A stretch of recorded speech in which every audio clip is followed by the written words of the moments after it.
pagi pemirsa setia TV One, apa kabar? Semoga baik-baik saja ya. Senang sekali saya Aubrey Bear bisa hadir kembali di Coffee Break. Pastinya kita akan membahas topik yang pastinya menarik dan juga informatif bagi kita semua. Dan seperti kita ketahui di masa pandemi ini, pemerintah membatasi pergerakan masyarakat untuk menekan angka penyebaran COVID-19.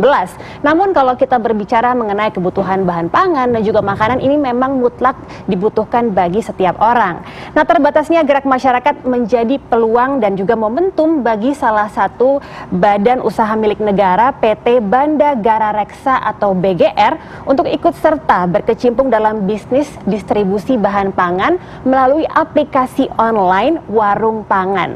Nah, untuk itu pagi ini kita akan membahas topik yang menarik sekali, yaitu pemulihan perekonomian koperasi dan UMKM melalui aplikasi online Warung Pangan. Sudah hadir bersama kita di studio TV One. Selamat pagi Bapak Kuncoro Wibowo, Direktur Utama BGR Logistik. Selamat pagi Pak Kuncoro. Pagi Mbak. Dan juga sudah hadir bersama kita Bapak Tri Wahyundo Haryatno, Direktur Pengembangan Usaha dan Sistem Informasi. Selamat pagi Pak Tri. Pagi, Bu. Dan juga Bapak Riza Damanik, Staf Khusus Menteri Bidang Pemberdayaan Ekonomi Kerakyatan Kementerian Koperasi dan UKM. Selamat pagi Pak Riza. Pagi, sehat semua ya Pak ya? Alhamdulillah sehat. Alhamdulillah sehat ya. Mungkin saya akan berbicara semakro dulu ya. Mungkin ke Pak Riza dulu. Bagaimana sih sebenarnya dampak pandemi COVID-19 pada pelaku UMKM nih khususnya Pak?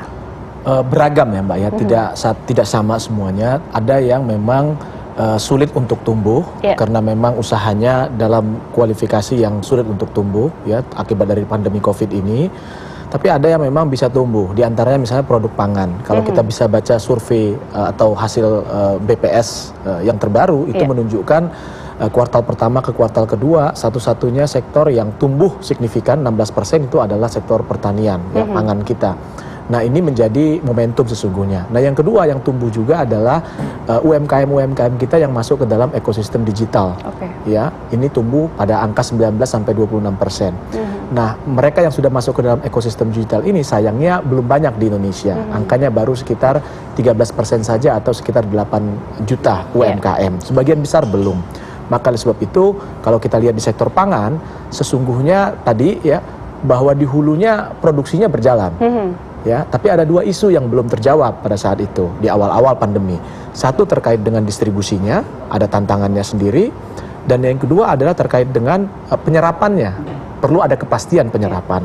Itulah sebabnya kami Kementerian Koperasi bekerja sama dengan BGR dan 9 klaster pangan itu sejak awal ya mendevelop satu inisiatif untuk bagaimana agar ada solusi untuk memberikan kepastian kepada produsen-produsen pangan kita ini. Ada sekitar 27 sampai 28 juta pelaku UMKM kita di sektor pangan, Mbak, di pertanian-pertanian kita, baik itu perikanan, peternakan, perkebunan maupun pertanian. Nah, inilah yang sedang kita dorong dengan harapan tentu Kementerian Koperasi ya berkepentingan agar UMKM-nya, koperasi pangannya itu bisa tetap tumbuh di tengah pandemi. Nah, apa nih yang sudah dilakukan pemerintah atau upaya apa yang dilakukan supaya mereka bisa tetap survive, Pak? Satu diantaranya adalah kaitannya langsung kalau yang di tahap awal ada bantuan sosial. Itu sudah jalan saya kira ya. Yang kedua itu yang kaitannya langsung dengan restrukturisasi pembiayaan ya, baik itu yang sedang berjalan, kredit yang sedang berjalan maupun untuk pembiayaan tambahan modal kerja baru. Nah, yang ketiga juga ini sedang kita develop ya, insya Allah dalam waktu dekat di bulan Agustus ini akan diluncurkan yang kaitannya dengan bantuan produktif ya untuk UMKM kita. Itu hibah sebesar 2,4 juta rupiah ya oleh Presiden, akan diluncurkan oleh Presiden. Ini sedang dalam proses. Dan yang keempat adalah terkait dengan inisiatif dengan teman-teman di BUMN ya. Kita ingin tadi ada kepastian tadi pembelian itu. Kami sudah setahu saya nanti mungkin Pak Kuncoro ini sudah diuji cobakan pada sekitar 108 warung ya di Jabotabek untuk melihat bagaimana agar antara di sisi hulu dengan di sisi hilir antara produsen pangan kita, petani, nelayan, peternak maupun pekebun dengan warung-warung itu bisa tersambung meski ada physical distancing tadi. Nah, sehingga peran warung selain menjaga harga bahan-bahan pokok tadi di saat yang sama itu bisa melayani ya masyarakat di sekitarnya yang stay at home ya, yang sedang membatasi interaksi fisiknya di luar rumah, itu tetap bisa eksis di tengah pandemi. Nah, dengan demikian kita berharap ekonomi kita bisa tetap tumbuh ya di tengah pandemi ini. Nah, tapi mungkin bukan saya aja yang penasaran, tapi pemirsa di rumah juga penasaran, kenapa sih BGR Logistik ini sampai kepikiran membuat suatu aplikasi online warung pangan? Pak Kunchoro mungkin bisa jelaskan nih Pak. Terima kasih Mbak. Jadi sebenarnya awal kan aplikasi ini diinisiasi oleh Kementerian Koperasi. Waktu itu Pak Menteri sendiri berharap ya ada seperti yang dikatakan Pak Reza, kita punya bottleneck di distribusi sama di hilir, di mana supply-nya cukup besar sekali, tapi sama ternyata dua sektor yang bermasalah. Nah itu Pak Menteri sama teman-teman Kementerian Koperasi ketemu sama kami, sama Klaster Pangan. Nah kami diminta untuk memberikan solusi nih. Kebetulan kan BGR kan pegang logistik nih, kami pegang warehouse, punya armada banyak, dan ini kita manfaatkan semua. Dan per hari ini Ibu ya Mbak ya, bahwa kita sekarang sudah tembus hampir sekitar lebih dari 1.000 yang login ke aplikasi kami. Jadi kita ya Mitra. Jadi kita punya dua sebenarnya. Namanya aplikasi Mitra Warung Pangan sama aplikasi Warung Pangan. Kalau aplikasi Mitra Warung Pangan itu untuk warung-warung. Warung-warung yang kelontong itu bisa pakai aplikasi ini. Tapi kalau masyarakat namanya aplikasi Warung Pangan. Nah, jadi ada dua aplikasi yang memang kita buat hulu sama hilir. Jadi kita usahakan supaya apa? Tadi seperti katakan Pak Reza, jangan sampai ada bottleneck dengan distribusi sama ini PSBB. Jadi kalau orang mau beli sembako dari rumah, tinggal klik aplikasi Warung Pangan, langsung kirim, nanti warung-warung akan mengirim ke kita. Karena aplikasi Warung Pangan itu hanya cuma 5 km jaraknya, radiusnya. Nah, dia akan klik langsung ketahuan nanti warung terdekat mana aja. Ini bagian dari program belanja di warung tangannya Pak Menteri ya. Gitu.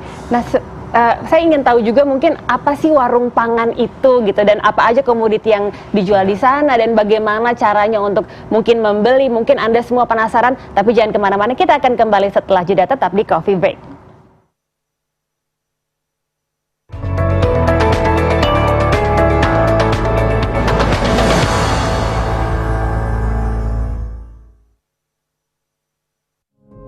Keheningan dan wajah-wajah penantian terlihat di setiap sudut kota. Sudut yang biasanya ramai, kini sedang hening. Keadaan ini merubah aktivitas seluruh lapisan masyarakat. Kami tergerak untuk memberikan harapan baru. Dengan visi kami, menjadi perusahaan logistik dengan solusi terintegrasi, andal, dan terpercaya, lahirlah sebuah aplikasi e-commerce sebagai sumber alternatif usaha baru melalui sinergi BUMN Klaster Pangan bersama Kementerian Koperasi dan UKM. Kini, siapapun dapat membangun kembali mimpi yang sempat rapuh, menghadirkan jutaan peluang untuk semangat-semangat baru. Dengan produk-produk unggul dan berkualitas, profesionalisme dan pelayanan prima selalu menjadi nyawa kami untuk terus tumbuh bersama masyarakat. Mempermudah setiap langkah demi terjaganya kualitas bahan pangan dengan harga murah. Harapan baru kembali bangkit. Dunia kembali cerah dari balik senyuman. Senyum mereka adalah semangat kami. Mitra Warung Pangan. Pangan murah diantar sampai rumah.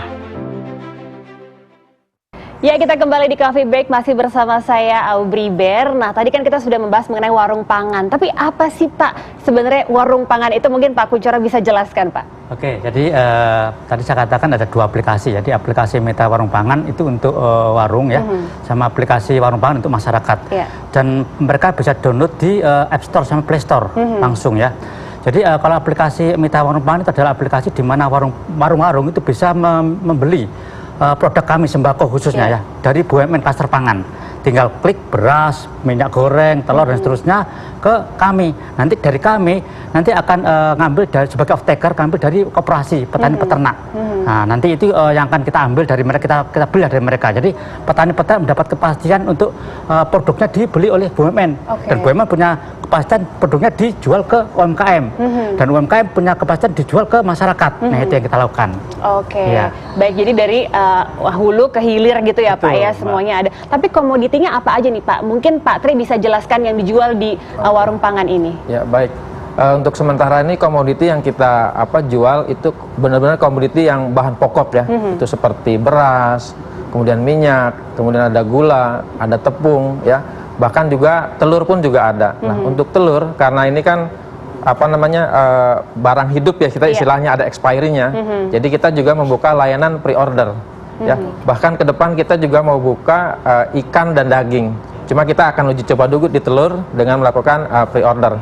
Jadi pre-order itu maksudnya pesan Senin, Selasa, Rabu kita antar Kamis, kemudian Jumat, Sabtu, Minggu kita antar Senin. Oh, jadi 3 hari sebelumnya ya, Pak ya? Sebelumnya kita buka untuk pre-order supaya menjaga mutu barang yang akan kita deliver. Ya. Nah, kalau gitu langsung aja gimana sih Pak caranya untuk bertransaksi di warung pangan itu? Oke, baik. Tadi seperti Pak Kun tadi sampaikan bahwa aplikasinya bisa di-download, bisa lewat App Store dan Play Store. Ya. Ini semua warung yang ada di masyarakat ya, itu bisa download anytime ya. Di-download lalu nanti kita verifikasi. Verifikasi di comment center kita. Begitu sudah diverifikasi, mereka langsung bisa bertransaksi. Nah, untuk mitra warung pangan, kita sebutnya mitra warung pangan, itu punya 2 fungsi. Yang pertama, beli ke kami, ke BGR. Kemudian yang kedua, mereka pun juga bisa promo barang apa saja yang ada di warung untuk ke masyarakat.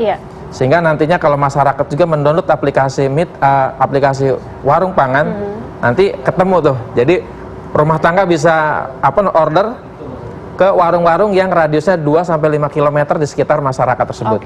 Jadi kalau kita di rumah tangga mau order gula misalkan, nanti aplikasi itu akan memperlihatkan warung-warung mana saja terdekat dari si rumah tangga tersebut. Itu nanti akan ada variasinya, harganya segala macam itu akan ada di aplikasi. Gitu ya. Jadi radius 2-5 km ya, itu juga supaya lebih cepat juga distribusinya Pak ya. Nah, untuk harganya sendiri gimana Pak? Apakah dikontrol atau bagaimana? Sebetulnya aplikasi kita ini memungkinkan sampai dikontrol. Bahkan kalau misalkan pemerintah ada program katakan pembatasan harga HET-nya, itu kita bisa kontrol ya. Kemudian kalau sekarang ini kita masih kita lepas sesuai dengan harga pasar. Jadi kita hanya bisa kontrol saja dari comment center. Jadi harga yang terjadi di masyarakat seperti apa tuh kita tahu sebetulnya. Ya. Nah, untuk kualitasnya sendiri gimana Pak untuk menjaga supaya tetap fresh gitu, karena kan ini bahan-bahan pangan kan ya. Jadi yang pertama tadi kalau bahan-bahan pangan seperti telur, ikan, daging itu nanti yang akan kita luncurkan itu pakai sistem pre-order. Dan kami juga menyiapkan infrastruktur seperti cold storage seperti itu. Nah, kemudian untuk seperti beras, beras, gula, karena ini kan kita juga jadi satu dengan BUMN klaster pangan ya. Jadi kami pun juga sangat jaga karena tentu saja ketersediaan pangan ini juga kami sangat siap ya untuk setiap saat menggelontorkan produk-produk tersebut. Jadi kami ada sistem link and match-nya ya dengan BUMN klaster pangan dengan satu sistem online juga. Nanti kita bisa pantau ketersediaannya. Nah, kelebihannya apa nih Pak warung pangan ini? Ya, barangkali memang ini yang perlu kita inikan ke masyarakat bahwa tentu harga di kami juga kita akan jaga bahwa harga tersebut tidak akan mahal ya di pasaran. Terjangkau ya. Terjangkau, kita sangat pantau sekali harga-harga harian itu karena memang komitmen kami untuk UMKM dan masyarakat tentunya sebagai pengguna terakhir. Kemudian yang kedua kita juga tadi menjaga kualitas ya. Makanya kami tadi link and match antara gudang kami dengan gudang BUMN klaster pangan, kemudian dengan mitra-mitra koperasi itu sangat kita perhatikan. Nah, kemudian barangkali yang ketiga itu seperti disampaikan oleh Pak Riza tadi bahwa program ini ada keterintegrasian ya dengan program di koperasi, sehingga yang kita perhatikan bukan hanya di sektor pelanggannya saja, tapi di supply-nya koperasi itu juga kita ada dana stimulus ya yang akan coba kita sinergikan dengan lembaga-lembaga yang lainnya. Ya, itu. Tapi kalau mungkin dari Kementerian Koperasi dan UKM sendiri ini sebenarnya harapannya apa sih dengan adanya warung pangan ini? Yang pertama Mbak, pastinya Pak Menteri sudah wanti-wanti tuh sejak awal ke Pak Kuncoro, tolong dipastikan harganya bukan justru lebih mahal daripada yang existing gitu ya, karena pada at the end kan kita pingin ini harga di konsumennya baik, di warungnya baik, lalu di produsennya baik ya. Aplikasi ini kan memotong mata rantai yang cukup panjang, nah sehingga ongkosnya lebih murah, lebih cepat gitu ya. Itu yang pertama. Nah, yang kedua, kita juga berharap dengan tumbuhnya aplikasi-aplikasi digital ini, termasuk yang warung pangan ini, itu kita UMKM kita itu bisa naik kelas gitu ya. Dalam artian apa? Di tengah pandemi ini pun mereka tetap bisa tumbuh ekonominya, dan itu terbukti ya. Laporan baik itu Bank Indonesia ya, itu menunjukkan, laporan BPS juga menunjukkan hal yang serupa, transaksi yang online ya itu jauh lebih tetap tumbuh ya. Tadi yang saya sebutkan angkanya sekitar 19-26% itu tetap tumbuh yang UMKM kita yang memang sudah masuk ke dalam ekosistem digital. Nah, PR kita memang mendorong supaya UMKM yang offline, termasuk warung-warung yang offline ya, untuk didampingi supaya mereka masuk ke dalam ekosistem digital. Nah, syukur alhamdulillah sekarang secara total nih Mbak ya, tidak hanya di pangan tentunya, gerakan membeli produk lokal itu yang sudah diluncurkan oleh pemerintah itu sudah sejak Mei sampai saat ini itu sudah 1,4 juta tambahan ya UMKM kita yang onboarding masuk ke dalam ekosistem digital. Jadi ini kita berharap di akhir tahun sudah ada 10 juta lah, dari yang awalnya 8 juta bisa bertambah menjadi 10 juta dari 64 juta UMKM. Masih banyak yang belum nih ya. Jadi dengan adanya warung pangan saya kira ini potensial. Kita punya 3,5 juta warung di seluruh Indonesia. Ya, bayangkan kalau warung itu masuk ke dalam ekosistem digital, tersambung dengan produsennya di hulu, dengan petani, nelayan, ya, peternak dan pekebun, lalu mereka juga bisa melayani masyarakat sekitarnya dengan ekosistem digital tadi. Saya kira ekonomi kita itu sekaligus juga mulai bertransformasi lah, ya, menjadi lebih kuat, lebih kokoh, meskipun ada krisis pandemi semacam ini. Betul. Oke, nah, perbincangannya sangat menarik saya, tapi kita tahan dulu ya Pak ya. Kita akan kembali usai jeda, tetap di Coffee Break.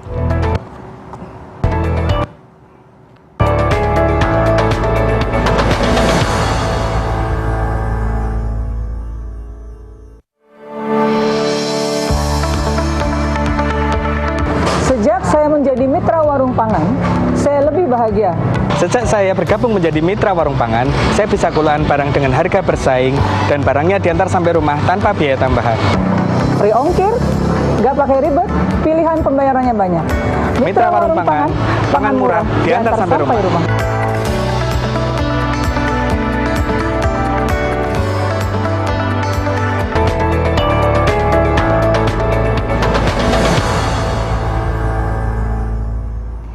Ya, kita kembali lagi di Coffee Break, masih bersama saya Aubri Ber, masih berbincang-bincang mengenai aplikasi online warung pangan. Ini kan kalau berbicara mengenai Pak Kunchoro, ini kan Pak Kunchoro baru bergabung di BGR ini baru sekitar 2 tahun ya. Sebelumnya Bapak di KAI bekerja sama dengan Pak Jonan juga. Nah, ini sebenarnya apa sih yang ingin ditransformasi atau gebrakan apa nih yang akan dibawa ke BGR ini, Pak? Ya, jadi kalau dulu di kereta api 9 tahun lalu saya sama tim membangun e-ticketing ya, ticketing KRL jadi bagus ya, kereta api mudah beli tiket online ya dari rumah dan seterusnya. Nah, kalau di BGR juga sama. Ini buat masyarakat cukup penting ya, karena setelah saya di BGR ternyata ada hal yang saya merasa kami bisa sentuh sama masyarakat, kayak warung ini, kayak punya aplikasi warung pangan, otomatis membantu masyarakat nih. Makanya sekarang ini kebetulan aplikasi udah kita launching per hari ini, Bu, Mbak. Jadi mitra warung pangan sama warung pangan, saya ajak nih semua warung-warung ini, ayo saya dorong ikut gabung nih di ekosistem warung pangan. Tujuannya apa? Supaya bisa dapat lebih murah dari lainnya. Dan ini memang program dari pemerintah, memang kami hadir saat kondisi seperti ini. Iya. Oke, nah tapi sebenarnya kalau berbicara mengenai ruang lingkup dari warung pangan ini sendiri ya gitu, ini seberapa besar sih sebenarnya targetnya? Mungkin Pak Tri bisa jelaskan, apakah Jakarta aja atau bagaimana, Pak? Ya, tentu pertama kan ini kita akan uji coba ya. Kita coba di Jabodetabek ya. Setelah itu yang sudah ngantri nih Pak ya, kemarin itu adalah Jawa Barat. Jadi kita juga sudah komunikasi kemarin juga dengan Pemda Jawa Barat, bahwa kita juga akan segera launching aplikasi warung pangan. Dan setelah itu mungkin Jawa Tengah dan nanti tentunya di Sumatera dan sampai seluruh Indonesia ya. Target di sampai bulan September ini kita 3.000 warung pangan, mitra warung pangan. Kemudian sampai akhir tahun ini kita sampai 15.000. Bahkan planning kami secara nasional itu bisa mengakuisisi hingga 300.000 mitra warung pangan. Seluruh Indonesia, ya. Jadi cakupannya memang sangat luas. Selain mitra warung pangannya, kami pun juga terus dengan Pemda-Pemda untuk berkolaborasi terkait dengan koperasinya supaya bisa menyerap produk-produk juga dari petani, peternak dan seterusnya. Ini kami tentu bekerja sama juga dengan Kementerian Koperasi supaya kemudian program-program seperti LPDB itu juga tersosialisasikan dengan baik. Oke, tapi gimana nih kalau berbicara mengenai target satu Indonesia gitu ya, mungkin ada di daerah pelosok yang UMKM-nya belum melek digital nih, mungkin dari kementerian sendiri ada nggak strategi yang dilaksanakan gitu supaya semuanya bisa merata gitu Pak? Yang pertama itu Mbak, Pak Menteri itu ingin agar UMKM itu berkoperasi, itu dulu ya, karena kita punya UMKM itu jumlahnya 64 juta, ya, terbesar di dunia boleh jadi ya angkanya. Jadi kalau diurusin satu persatu dengan geografis kita yang begitu luas, pasti akan sulit. Gitu. Nah, sehingga diharapkan UMKM itu berkelompok, berkoperasi. Nah, di Kementerian Koperasi sendiri ada Lembaga Pembiayaan Dana Bergulir atau LPDB tadi disebutkan. Nah, LPDB kebijakannya Pak Menteri tahun ini dan kedepannya itu diprioritaskan untuk pembiayaan koperasi.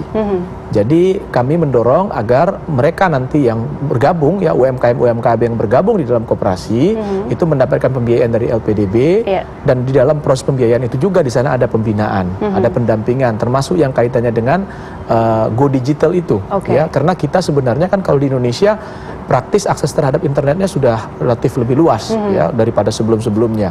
Nah, memang tantangannya literasi.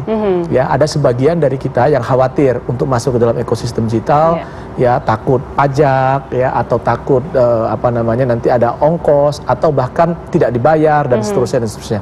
Nah, kekhawatiran ini sebenarnya bisa terjawab dengan banyaknya literasi ya. Saya kira di PGR juga dalam kaitan dengan mendampingi warung-warung kan juga melakukan literasi itu ya, memberikan pemahaman kepada pelaku UMKM kita manfaat dari masuk ke dalam ekosistem digital dalam hal ini di warung pangan tadi.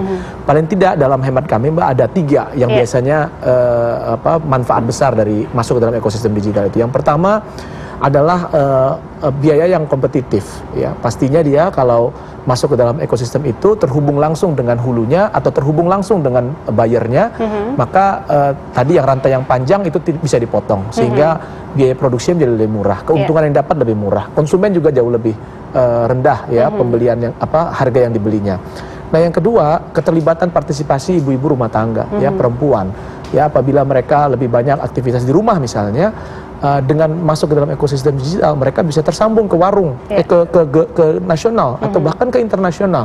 Saya ingat persis saat Pak Menteri datang ke salah satu warung yang contoh yang dibuat oleh BGR ya, yang diuji coba oleh BGR. Nah, si ibu warung itu tersambung dengan aplikasi BGR untuk mengisi pasokan bahan pokok yang ada di dalam warungnya. Ya, dari rumah tangga dia menggunakan handphonenya ya, lalu itu bisa datang produknya ke rumahnya dalam hari yang sama gitu.